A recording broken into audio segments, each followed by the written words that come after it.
नमस्कार मित्रांनो, नुकतंच नवले ब्रिजचे जे ॲक्सिडेंट झालेत 2 दिवसापूर्वी ऑलमोस्ट 10 लोकांचे जीव गेले. गव्हर्नमेंटने येऊन 5-5 लाख किंवा 6-6 लाख रुपये त्यांना मदत जरी जाहीर केली असली तरी याचं मूळ कुणी शोधत नाही आहे.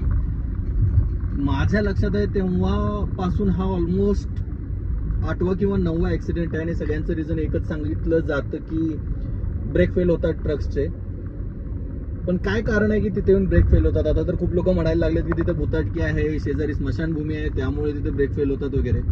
पण गव्हर्नमेंटला याचं सोल्युशन काढायची गरज आहे. प्रत्येक वेळेला लोकांनी मेल्यानंतर त्यांना त्यांच्या घरच्यांना पैसे देऊन उपयोग नाही होणार आहे. काहीतरी सोल्युशन त्याच्यावर निघायला पाहिजे. मला असं वाटतं आता सध्या तरी एक प्रीमियम किंवा प्रायमरी सोल्युशन हे असू शकतं की सगळे जे ट्रक आहेत त्यांना एका लेफ्ट लेन मध्ये ठेवायचं.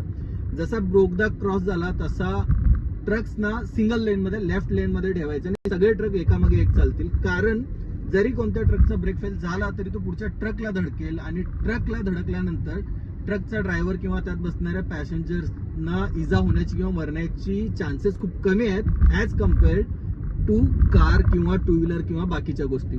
त्यांचा जीव तितकाच इम्पॉर्टंट आहे, पण त्यांच्याकडे मागे सेफ्टी आहे. ते पुढे बसलेले असतात, मागून ट्रक धडकला तरी पुढे त्यांच्याकडे ऑलमोस्ट 10 मीटरची सेफ्टी असते आणि त्यामुळे त्यांचा जीव वाचू शकतो. तर हा एक सिंपल सोल्युशन जरी गव्हर्नमेंटने इम्प्लिमेंट केलं की सगळ्या ट्रक्सना मॅन्डेटरीली एका लेनमध्ये लेफ्ट लेनमध्ये स्लो पहिल्या दुसऱ्या गिअरमध्ये ठेवायला जरी सांगितलं थोड्या दिवसांसाठी, तरी या प्रॉब्लेमचं तात्पुरतं सोल्युशन निघू शकतं लॉंग टर्म सोल्युशन काढायच्या आधी.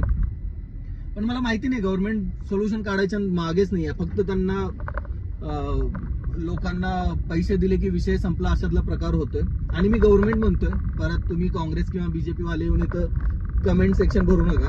गव्हर्नमेंट म्हणतोय, कोणतंही गव्हर्नमेंट, मला कोणत्याही पार्टीशी काही घेणं देणं नाहीये.